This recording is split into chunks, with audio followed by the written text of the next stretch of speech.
दोस्तों, यह कहानी है स्कूल के 4 करीबी दोस्तों की, जिन्होंने एक ही स्कूल में कक्षा 12वीं तक पढ़ाई की थी। उस समय शहर में एक लौता लग्जरी होटल था। कक्षा 12वीं की परीक्षा के बाद उन्होंने तय किया कि हमें उस होटल में जाकर चाय नाश्ता करना चाहिए। फिर उन चारों ने मुश्किल से 40 रुपये जमा किए। रविवार का दिन था और 10:30 बजे वे चारों साइकिल से होटल तक पहुंचे। सीताराम, जयराम, रामचंद्र और रविशरण चाय नाश्ता करते हुए बातें करने लगे। उन चारों ने सर्वसम्मति से फैसला किया कि 50 साल बाद हम 1 अप्रैल को इस होटल में फिर मिलेंगे। तब तक हम सबको बहुत मेहनत करनी चाहिए। यह देखना दिलचस्प होगा कि किसकी कितनी प्रगति हुई है। जो दोस्त उस दिन बाद में होटल आएगा, उसे उस दिन का होटल का बिल देना होगा। उनको चाय नाश्ता परोसने वाला वेटर कालू यह सब सुन रहा था। उसने कहा कि अगर मैं यहाँ रहा तो मैं इस होटल में आप सबका इंतजार करूंगा। फिर आगे की शिक्षा के लिए चारों अलग अलग हो गए। सीताराम शहर छोड़कर आगे की पढ़ाई के लिए अपने फूफा के पास चला गया। जयराम आगे की पढ़ाई के लिए अपने चाचा के पास चला गया। रामचंद्र और रविशरण को शहर के अलग अलग कॉलेजों में दाखिला मिला। आखिरकार रामचंद्र भी शहर छोड़कर चला गया। दिन बीत गए, महीने बीत गए और ऐसे ही साल बीत गए। 50 वर्षों में उस शहर में बहुत परिवर्तन हुआ। शहर की आबादी बढ़ी। सड़कों और फ्लाईओवरों ने महानगरों की सूरत बदल दी। अब वह होटल 5 स्टार होटल बन गया था और वेटर कालू अब कालू सेठ बन गया और इस होटल का मालिक बन गया। 50 साल बाद निर्धारित तिथि 1 अप्रैल को दोपहर में एक लग्जरी कार होटल के दरवाजे पर आई। सीताराम कार से उतरा और पोर्च की ओर चलने लगा। सीताराम के पास अब 3 ज्वेलरी शोरूम है। सीताराम होटल के मालिक कालू सेठ के पास पहुंचा। दोनों एक दूसरे को देखते रहे। कालू सेठ ने कहा कि रविशरण सर ने आपके लिए 1 महीने पहले एक टेबल बुक किया था। सीताराम मन ही मन खुश था कि वह चारों में से पहला था, इसीलिए उसे आज का बिल नहीं देना पड़ेगा और वह सबसे पहले आने के लिए अपने दोस्तों का मजाक उड़ाएगा। फिर 1 घंटे में जयराम आ गया। जयराम शहर का राजनेता और बिजनेसमैन बन गया था। अपनी उम्र के हिसाब से वह अब एक सीनियर सिटीजन की तरह लग रहा था। अब दोनों बातें कर रहे थे और दूसरे मित्रों का इंतजार कर रहे थे।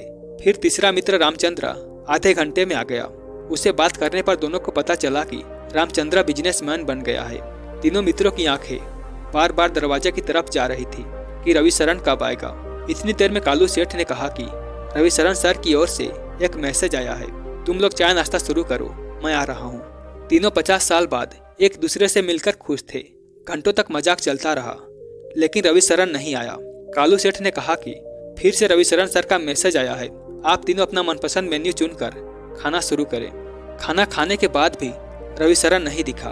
फिर वे तीनों जाने के लिए बिल मांगते हैं। तब तीनों को पता चलता है कि ऑनलाइन बिल का भुगतान हो गया है। फिर शाम के 8 बजे एक युवक गाड़ी से उतरा और भारी मन से निकलने की तैयारी कर रहे तीनों मित्रों के पास पहुंचा। तीनों उस आदमी को देखते ही रह गए। युवक कहने लगा, मैं आपके दोस्त का बेटा यशवर्धन हूँ। मेरा पिता का नाम रविशरण है। पिताजी ने मुझे आज आपके आने के बारे में बताया था। उन्हें इस दिन का इंतजार था, लेकिन पिछले महीने एक गंभीर बीमारी के कारण उनका निधन हो गया। उन्होंने मुझे देर से मिलने के लिए कहा। अगर मैं जल्दी निकल गया तो वे दुखी होंगे, क्योंकि मेरे दोस्त तब नहीं हंसेंगे जब उन्हें पता चलेगा कि मैं इस दुनिया में नहीं हूँ। तो वे एक दूसरे से मिलने की खुशी खो देंगे। इसीलिए उन्होंने मुझे देर से आने का आदेश दिया। उन्होंने मुझे उनकी ओर से आपको गले लगाने के लिए भी कहा। यह कहकर यशवर्धन ने अपने दोनों हाथ फैला दिए। आसपास के लोग उत्सुकता से इस दृश्य को देख रहे थे। उन्हें लगा कि उन्होंने इस युवक को कहीं देखा है। यशवर्धन ने कहा कि मेरे पिता शिक्षक बने और मुझे पढ़ाकर कलेक्टर बनाया। आज मैं इस शहर का कलेक्टर हूँ। यह सुन सब चकित थे। फिर कालू सेठ ने कहा कि अब 50 साल बाद नहीं, बल्कि हर 50 दिन में हम अपने होटल में बार बार मिलेंगे और हर बार मेरी तरफ से एक भव्य पार्टी होगी। दोस्तों, इस कहानी से हमें यह सीख मिलती है कि अपने दोस्त, मित्रों और सगे संबंधियों से मिलते रहो। अपनों से मिलने के लिए बरसों का इंतजार मत करो। जाने कब किसकी बिछड़ने की बारी आ जाए और हमें पता ही न चले। शायद यही हाल हमारा भी है। हम अपने कुछ दोस्तों को सुप्रभात, शुभ रात्रि आदि का मैसेज भेजकर जिंदा रहने का प्रमाण देते हैं। जिंदगी भी ट्रेन की तरह है, जिसका जब स्टेशन आएगा उतर जाएगा। फिर रह जाती है सिर्फ धुंधली सी यादें। परिवार के साथ रहें, जिंदा होने की खुशी महसूस करें। सिर्फ होली या दीपावली के दिन ही नहीं, अन्य सभी अवसरों तथा दिन प्रतिदिन मिलने पर भी गले लगाया करें। आपकी मित्रता और बढ़ती जाएगी।